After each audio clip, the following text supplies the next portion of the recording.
नमस्कार मित्रांनो, big boss मराठीचे 5वे पर्व अरबाज निक्कीच्या मैत्रीमुळे सर्वाधिक गाजले. पहिल्या दिवसापासून घरात या दोघांच्या प्रेमाचे वारे वाहू लागले होते. मात्र या दरम्यान अरबाजने संपूर्ण महाराष्ट्राच्या प्रेक्षकांसमोर कमिटेड असल्याचे मान्य केले होते. प्रेक्षकांची कमी मते मिळाल्यामुळे 8व्या आठवड्यात अरबाजने घराचा निरोप घेतला. यावेळी निक्की ढसाढसा रडली होती. अरबाजच्या एलिमिनेशन नंतर निक्की पूर्णपणे बिथरली होती. याच आठवड्यात फॅमिली वीक टास्क पार पडला होता. निक्कीचे आई बाबा लाडक्या लेकीला भेटण्यासाठी यावेळी घरात आले होते. घरात आल्यावर प्रमिला तांबोळी यांनी अरबाजचा साखरपुडा झाल्याचे कानावर आलंय असे निक्कीला सांगितले होते. याशिवाय अरबाजच्या आईने मुलाखतीदरम्यान केलेली अनेक वक्तव्य प्रमिला यांनी लेकीला सांगितली होती.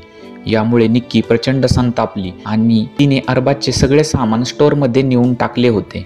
अरबाजने याबाबत माध्यमांशी संवाद साधताना मी निक्कीला भेटल्यावर या सगळ्यावर बोलेन आणि तिला खरं काय आहे ते सांगेन असे सांगितले होते. अखेर बिग बॉसच्या घरातील रियुनियन पार्टीला निक्की अरबाज एकमेकांसमोर आले. दरवाजातून आत आल्यावर अरबाज निक्कीला उचलून घेऊन थेट बेडरूम एरियामध्ये गेला आणि तो प्रचंड भावूक झाल्याचे यावेळी पाहायला मिळाले. अरबाज निक्कीला म्हणाला, तुझा माझ्यावर विश्वास नाही का? माझा साखरपुडा वगैरे काही नाही झालं. यावर निक्की म्हणते, अरे मला डीपी दादा म्हणाले याची गर्लफ्रेंड आहे दुबईत, तिला मराठी वगैरे समजत नाही. जान्हवीसुद्धा मला याबद्दल म्हणाली होती.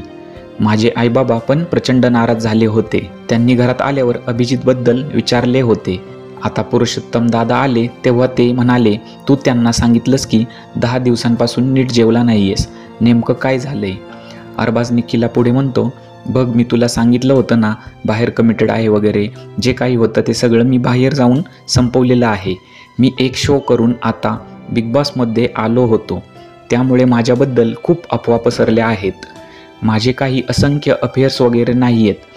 मी बाहेर जाताना पण सर्वांना सांगत होतो की हिची काळजी घ्या, मी तुझी खूप वाट बघतोय. मी फेक वागलो असतो तर तुला ते दिसले असते.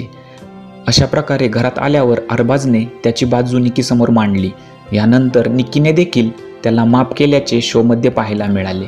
तसेच सध्या मीडिया माध्यमातून अरबाजने त्याच्या सर्व चाहत्यांना निक्कीला पाठिंबा द्या असे आवाहन केले आहे. धन्यवाद.